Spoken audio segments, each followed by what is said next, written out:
Hey everyone, Ryan here from Ryan O Productions. We will break down and analyze episode 1 of Masters of the Air. That's right, I did just say Masters of the Air. It is finally here. After years of waiting and years of delays, it is finally here. We now have the official Army Air Corps story, very similar to Band of Brothers, which followed the 506th Parachute Regiment Easy Company, and very similar to the Pacific, following U.S. Marines in their stories, such as John Basilone and Eugene Sledge, among many others. Now it is the Masters of the Air's turn to follow and tell us the story of the 100th Bomb Group, often called the Bloody 100th. The 100th, or Bloody 100th, had some of the most highest casualty rates in the Army Air Corps, and even suffered to an exact same casualty rate to the 8th Air Corps, which was roughly 26,000 dead or more. This is actually higher than all U.S. Marines that were killed in World War II during the Pacific Theater. We now start off with Episode 1. Episode 1, we see in the first few minutes our two main characters, Major Elvis. Sorry, my bad about that. Major Glenn Cleveland and Major John Egan, referred to as Buck and Bucky. We see two other airmen already jealous that Egan, Bucky, is leaving.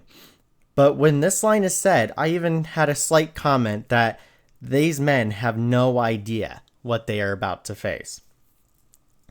The first episode has a couple time jumps to set up characters and to start off our story.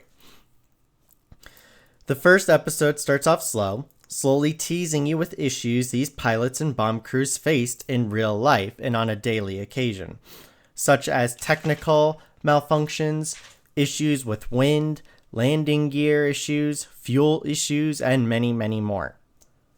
Many of our cast are separated in different planes and different groups, so it is kind of hard to tell who is who, especially when the oxygen mask is worn on their face.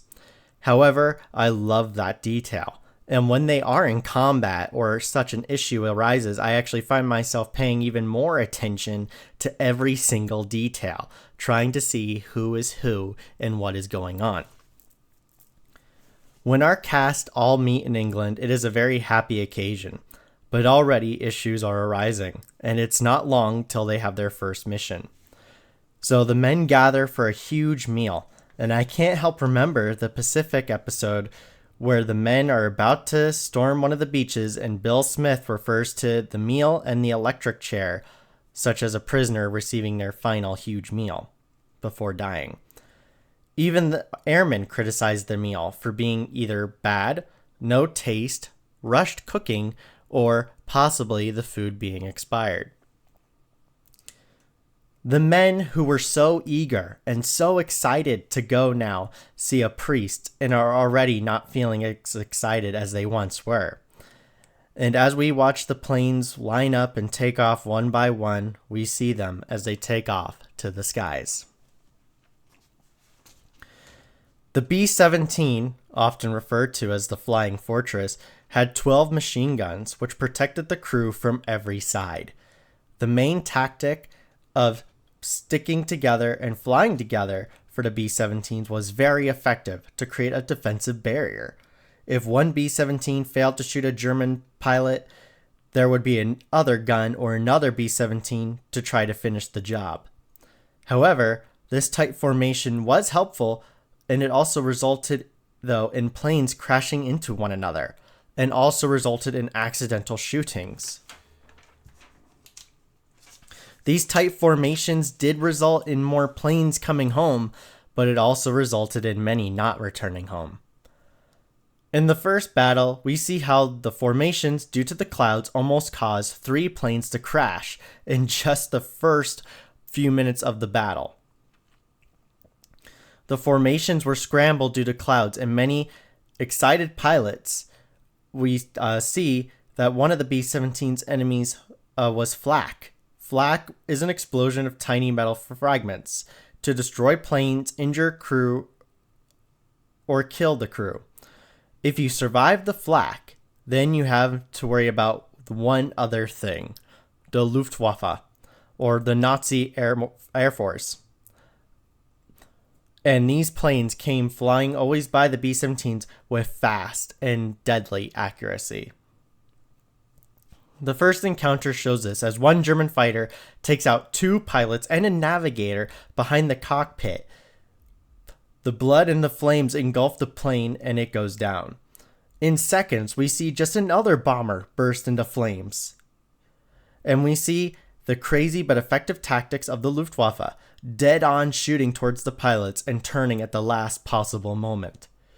We see this as one pilot has his literal face shot off, and the plane bursts into flames, taking over the entire B-17 and burning the crew alive as it plummets towards the ground.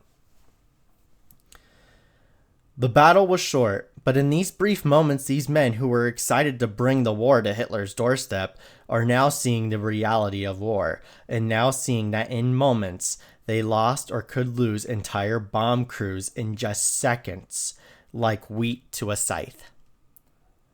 In the aftermath, we see B-17s with whole chunks of metal missing, and many are riddled with bullet holes and destroyed engines. Crews are bloodied, dead, or dying, are removed, and we could see how the 100th is contemplating what they just agreed to. The Luftwaffe was so fast and precise that many crews, even in real life, said they were fighting ghosts. The end of the first episode literally shows the horrors of war. Masters of the Air Episode 1 did not disappoint after years of waiting. The action was incredible, the graphics were insane, and as a historian and history buff myself, it makes me want more. I can't wait to see all the future episodes and follow this great story of the Bloody 100th.